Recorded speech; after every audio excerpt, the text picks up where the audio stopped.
Assalamualaikum warahmatullahi wabarakatuh. Perkenalkan, nama saya Adian Fajar Hidayat, NIM 07021282025036, jurusan Sosiologi 2020, kelas genap kampus Indralaya. Pada video kali ini saya akan memaparkan materi mengenai kelompok kepentingan sebagai tugas mid semester genap mata kuliah Sistem Politik Indonesia dengan dosen pembimbing yaitu Bapak Randi Esos Emsos.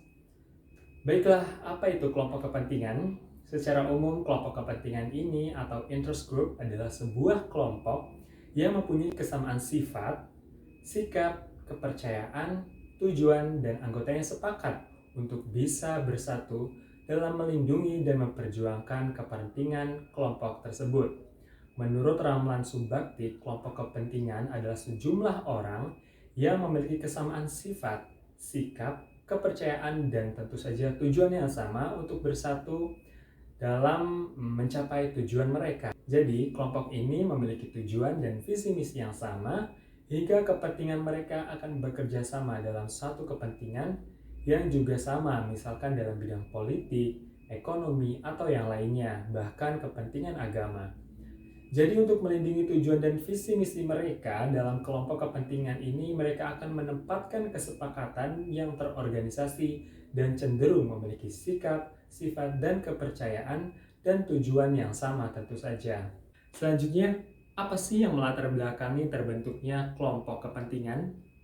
Kelompok kepentingan lahir dari kepentingan individu itu sendiri terhadap hal yang penting yang harus mereka raih dan juga dipertahankan untuk kelangsungan hidupnya, baik dalam keluarga, masyarakat, negara sendiri, atau bahkan negara orang lain. Untuk itu diperlukan kekuatan tambahan dari masing-masing individu ataupun masyarakat, seperti halnya organisasi yang mengatasnamakan kepentingan seperti LSM, Ormas, dan juga organisasi-organisasi sosial lainnya.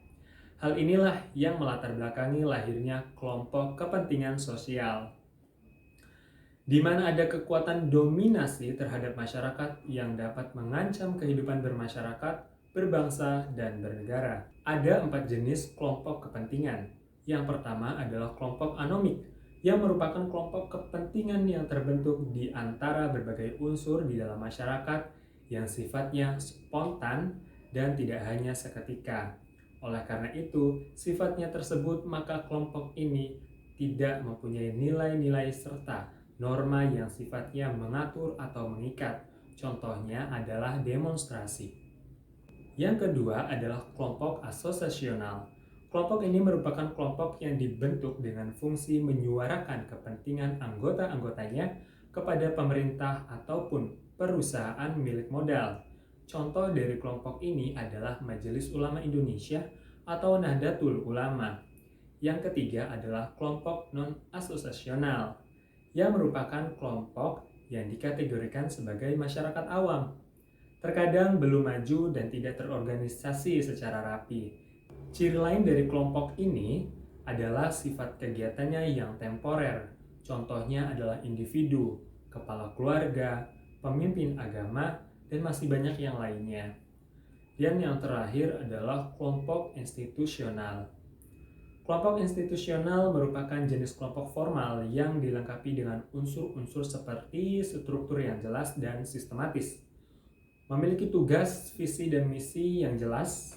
Contohnya adalah partai politik, badan legislatif, atau birokrasi. Baiklah, itu saja yang dapat saya sampaikan. Kurang lebihnya mohon maaf. Billahi taufiq wal hidayah. Wassalamualaikum warahmatullahi wabarakatuh.